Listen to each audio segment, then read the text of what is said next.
며느라, 나 이제 서울 도착했다. 핸드폰 너머로 들려온 낯선 중년 여자의 목소리. 그 한마디에 병숙은 마치 머리를 둔기로 맞은 것처럼 충격을 받았습니다.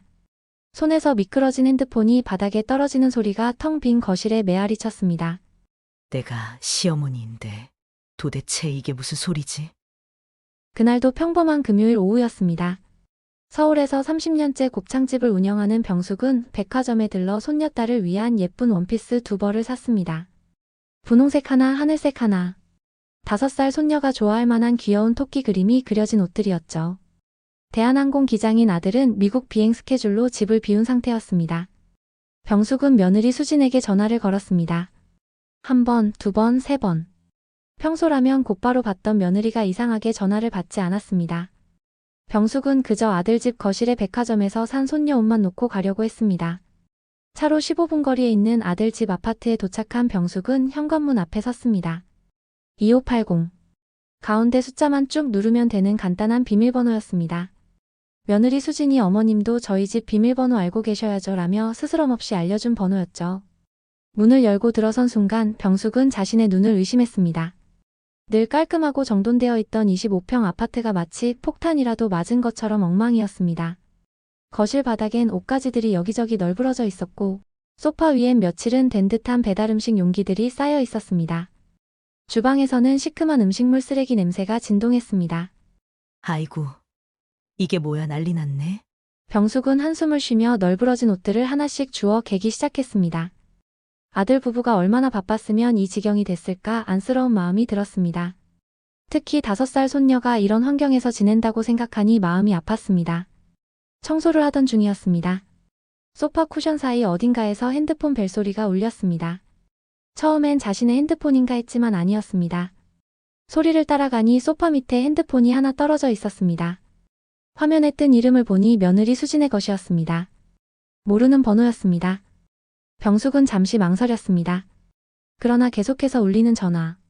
혹시 수진이가 밖에서 핸드폰을 잃어버린 줄 알고 다른 번호로 거는 건 아닐까 하는 생각이 들었습니다. 전화를 받았습니다. 그리고 그 순간 병숙의 인생에서 가장 충격적인 순간이 시작되었습니다. 수진아, 오늘 7시까지 보는 거 맞지? 이시애미가 이제야 서울 도착했다. 어휴, 기차 타고 오는데도 왜 이렇게 머니? 7시까지 너 그쪽으로 오는 거 맞지? 병숙은 너무 놀라 자신도 모르게 떨리는 손으로 전화를 끊었습니다. 가슴이 미친 듯이 뛰었습니다. 30년간 곱창집을 운영하며 온갖 인간 군상을 다 만나봤지만 이런 충격은 처음이었습니다. 이게 도대체 무슨 일이지? 병숙은 며느리의 핸드폰을 들여다보기 시작했습니다. 다행히 잠금이 걸려있지 않았습니다. 방금 전화를 건 번호로 다시 전화가 왔지만 병숙은 받지 않았습니다. 자신의 정체가 탄로날까 두려웠던 것입니다. 곧이어 문자 메시지가 도착했습니다. 수진아, 왜 대답도 없이 전화 끊고는 또 통화가 안 되니? 우리 며느리 회의 중인가 보구나. 약속 장소가 성수동 한정식집 맞지? 난 그쪽으로 알아서 택시 타고 가마. 이따 보자. 문자에는 장소까지 적혀 있었습니다. 성수동의 한 고급 한정식집이었습니다. 병숙은 순간 머릿속이 하얗게 변했다가 이내 무언가에 홀린 듯 움직이기 시작했습니다.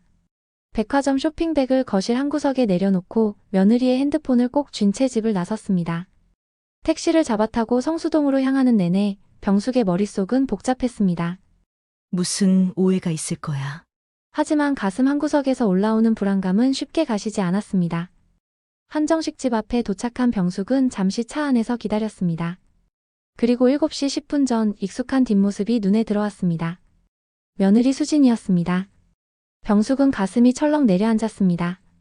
수진은 평소와 다름없이 단정한 차림으로 식당 안으로 들어갔습니다. 병숙도 뒤따라 들어갔습니다. 고급 한정식집 내부는 룸으로 나뉘어 있었고 복도에는 은은한 전통 음악이 흘러나왔습니다. 어느 방으로 들어갔을까? 병숙은 룸마다 놓인 신발들을 살펴보기 시작했습니다. 평소 며느리와 자주 왕래하며 쇼핑도 함께 다녔던 터라 수진이가 어떤 신발을 신는지 잘 알고 있었습니다. 3번째 룸 앞에서 멈춰 섰습니다. 수진이가 즐겨 신는 베이지색 구두가 가지런히 놓여 있었습니다. 병숙은 깊게 숨을 들이쉬었습니다. 그리고 문을 열었습니다. 수진의 맞은편에는 50대 후반으로 보이는 단정한 차림의 여성이 앉아 있었습니다. 그리고 그 옆에는 30대 초반의 남자가 있었습니다. 병숙은 단번에 알아챘습니다. 이것은 두 가족의 만남이었고 자신은 초대받지 않은 손님이었습니다. 김수진, 너 지금 여기서 뭐 하는 거니? 병숙의 목소리가 방 안에 울려 퍼졌습니다. 그 순간 며느리 수진의 얼굴이 새하얗게 질렸습니다. 마치 귀신이라도 본 것처럼 입을 벌린 채 아무 말도 하지 못했습니다. 어머니, 어떻게 여길? 중년 여성이 당황스러운 표정으로 수진과 병숙을 번갈아 보며 상황을 파악하려 애썼습니다. 그러다가 수진이 병숙을 어머님이라고 부르는 것을 듣고는 경악했습니다. 뭐야? 어머님? 어머님이라니? 내가 이제 네 시어머니 될 사람인데 저 여자가 어머님이라니? 병숙은 이제 확신했습니다. 그 여성은 상대 남자의 어머니였고 수진을 며느리로 맞을 준비를 하고 있었던 것입니다. 병숙은 분노를 억누르며 말했습니다. 전현이 당신네랑 우리 아들이랑 양다리 걸치고 노는 거 모르겠냐고 말입니다. 그 한마디에 상대 어머니가 벌떡 일어났습니다. 그녀는 믿을 수 없다는 표정으로 수진에게 다가갔습니다. 이혼했다고 하지 않았냐고, 이혼하고 자신의 아들과 결혼하는 거 아니었냐고 따져 물었습니다. 수진은 어머님, 그게 아니고요. 라는 말만 되풀이했습니다. 평소에 똑부러지던 모습은 온데간데 없이 죄인처럼 고개를 숙이고 있을 뿐이었습니다. 병숙은 이 순간을 놓치지 않기 위해 핸드폰을 꺼내 영상을 촬영하기 시작했습니다. 아들을 위한 증거가 필요했습니다. 지금도 미국 상공 어딘가에서 아무것도 모른 채 비행 중일 아들을 생각하니 가슴이 찢어질 것 같았습니다. 상대 어머니는 자신의 아들을 향해 이 상황을 알고 있었는지 물었습니다. 젊은 남자는 고개를 숙인 채 아무 대답도 하지 않았습니다. 그 침묵이 곧 시인이었습니다. 어머니는 분노로 목소리가 떨렸습니다. 네가 어떻게 그럴 수 있냐고, 인간이 어떻게 그럴 수 있냐고 울부짖었습니다. 그때 상간남이 터뜨린 한마디에 루마는 정적에 휩싸였습니다. 이미 애는 가졌고 이제 곧 있으면 배는 불러온다는데 나보고 뭘 어떻게 하라고요? 병숙은 그 말을 듣는 순간 머릿속이 하얘지면서 다리에 힘이 풀려 벽을 짚어야 했습니다. 며느리의 뱃속에 상간남의 아이가 있다는 것. 그 의미를 깨달은 순간 온몸에 소름이 돋았습니다. 만약 이들이 헤어지기라도 했다면 수지는 분명 그 아이를 병숙의 손자라고 속였을 것입니다. 집안 식구 누구도 의심하지 않고 상간남의 아이를 둘째 손주로 받아들였겠죠. 거기까지 생각이 미치자 병숙은 정말로 돌아버릴 것 같았습니다. 상대 어머니도 완전히 이성을 잃었습니다. 아들의 고백을 듣고 잠시 멍하니 있던 그녀는 갑자기 벌떡 일어났습니다. 주변을 둘러보다가 벽에 걸려있던 옷걸이를 집어들고는 자신의 아들에게 달려들었습니다. 너는 내 아들이 아니라며 호적에서 파버리겠다고 외치며 옷걸이로 아들을 때리기 시작했습니다. 옷걸이가 허공을 가르며 젊은 남자의 어깨와 등을 때렸습니다. 그는 고개를 숙인 채 맞기만 했습니다. 어머니는 울부짖으며 계속해서 아들을 때렸습니다. 앞으로 넌 내 아들 아니야. 너 아주 호적에서 파버릴 줄 알아. 상대 어머니의 절규가 룸을 가득 채웠습니다. 점잖아 보였던 그녀가 완전히 이성을 잃은 모습이었습니다. 한 아이의 부모로서 느끼는 배신감과 분노 그리고 수치심이 폭발한 것이었습니다. 결국 수진과 상간남은 두 어머니 앞에 나란히 무릎을 꿇었습니다. 두 사람은 머리를 조아리며 용서를 빌었지만 병숙은 전혀 동요하지 않았습니다. 오히려 핸드폰을 더 높이 들어 이 모든 장면을 빠짐없이 촬영했습니다. 야, 이 나쁜 년놈들아! 니네는 사람도 아니야! 병숙의 목소리에는 분노와 절망이 뒤섞여 있었습니다. 그녀는 특히 수진을 향해 말했습니다. 내 아들이 너한테 어떻게 했는데 지금도 비행 나가서 아무것도 모르고 일하고 있는 애인데 그런 애 뒤통수를 칠 수 있냐고 꾸짖었습니다.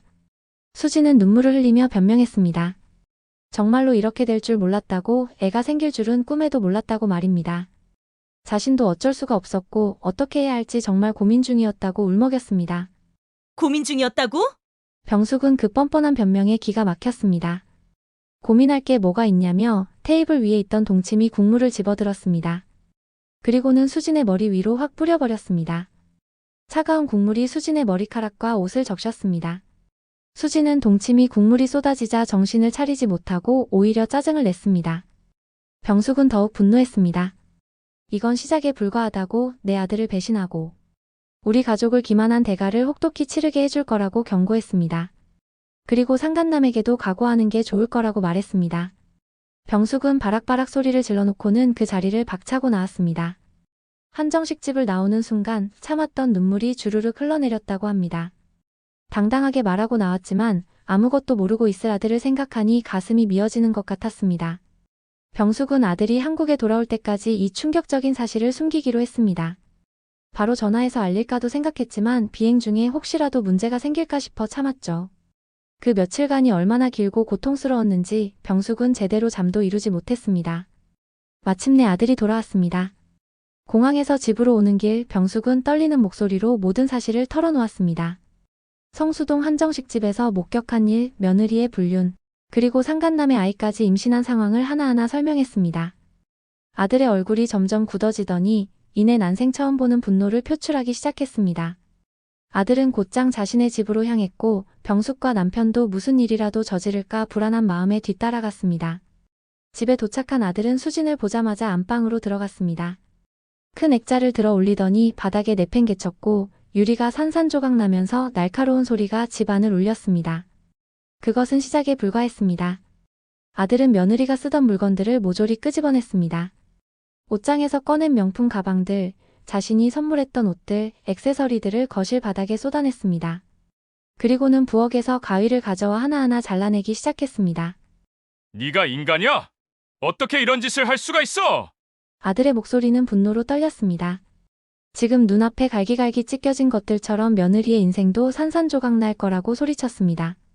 수지는 외로워서 그랬다고, 남편이 자꾸 집을 비우니까 어쩔 수 없었다고 변명했습니다. 그 뻔뻔한 핑계에 아들은 더욱 분노했습니다. 집을 비워서 바람을 폈다는 말이 되냐며 정말 양심이 없다고 소리쳤습니다. 결국 아들은 수진의 머리채를 잡아 집 밖으로 내쫓았습니다. 손녀딸은 할아버지와 함께 놀이터에 나가 있어서 이 끔찍한 광경을 보지 않을 수 있었습니다. 병숙이 미리 남편에게 아이를 데리고 나가라고 했던 것이 정말 다행이었습니다. 그 후로는 빠르게 이혼 소송이 진행되었습니다. 아들은 단 하루도 수진과 부부로 남아있고 싶지 않다며 서둘렀습니다. 명백한 수진의 잘못이었기에 소송은 순조롭게 진행되었고 모든 것이 아들에게 유리하게 마무리되었습니다. 이혼이 마무리된 후 병숙은 며느리가 어떻게 되었는지 궁금했습니다. 아들에게 그렇게 큰 상처를 준 년이 행복하게 잘 살면 어쩌나 하는 걱정이 들어서죠. 그런데 얼마 지나지 않아 쓸데없는 걱정을 했다는 걸 알게 됐습니다. 수진이 직접 곱창집으로 찾아온 것입니다. 어머님, 저 제발 한 번만 봐주세요. 저 이제 뱃속에 아이도 있는데 저 혼자 어떻게 살아요? 수진은 울고불고 난리를 치며 매달렸습니다. 미혼모로 살고 싶지 않다고 제발 다시 한 번만 받아달라고 애원했습니다.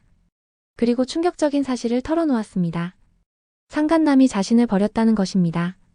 수진의 말에 따르면 이혼 후 당연히 상간남과 재혼할 줄 알고 그 집에 찾아갔지만 상간남의 어머니가 아주 철저하게 무시하고 절대 안 된다고 심한 반대를 했더니 자기 엄마를 버리지 못했던 상간남은 자신의 아이를 가진 며느리를 무참하게 버렸다는 것입니다. 그날 보니 상간남의 어머니도 개념이 있는 사람 같아 보였는데 역시나 그런 며느리는 받아 들일 수 없었겠죠. 그렇게 수진은 원래 남편한테도 버림받고 상간남에게도 버림받은 비참한 인생이 되어버린 겁니다. 수진은 이런 사정을 말하면서 계속해서 울며 매달렸지만 병숙은 단호했습니다. 손님들이 보든 말든 상관없이 수진을 내쫓았습니다. 그리고는 가게 앞에 소금까지 뿌렸습니다. 이미 두 남자에게 버림받은 수진의 나락 인생은 여기서 끝나지 않았습니다. 며칠 후 뜻밖의 방문객이 찾아왔습니다. 수진의 어머니, 그러니까 사돈이었습니다.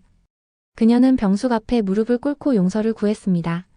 사돈, 내가 우리 딸 때문에 어떻게 사죄를 드려야 할지 모르겠습니다. 모든 게 다 제 탓입니다. 애비 없이 잘못 키운 제 잘못이에요. 사돈은 딸의 행실을 알고 거의 쓰러질 뻔했다고 했습니다. 특히 그동안 아들처럼 여기며 고마워했던 사위를 배신한 것을 용서할 수 없다고 했습니다.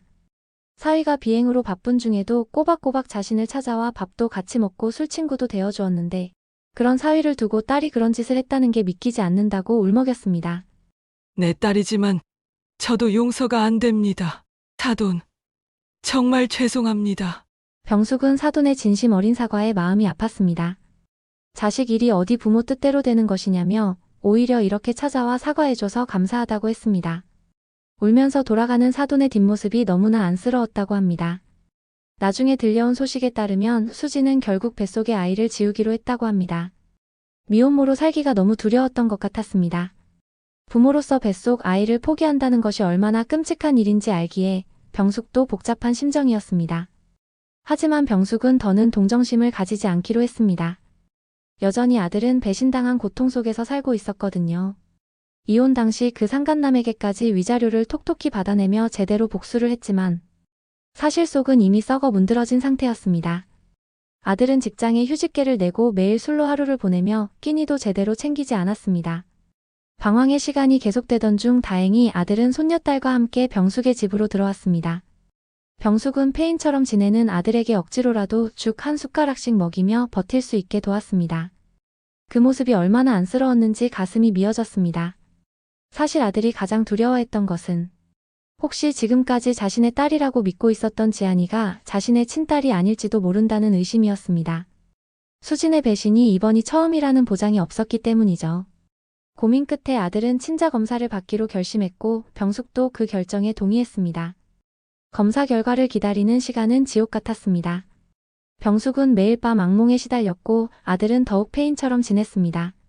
만약 5살 손녀마저 아들의 딸이 아니라면 그 충격을 어떻게 감당해야 할지 상상조차 되지 않았습니다.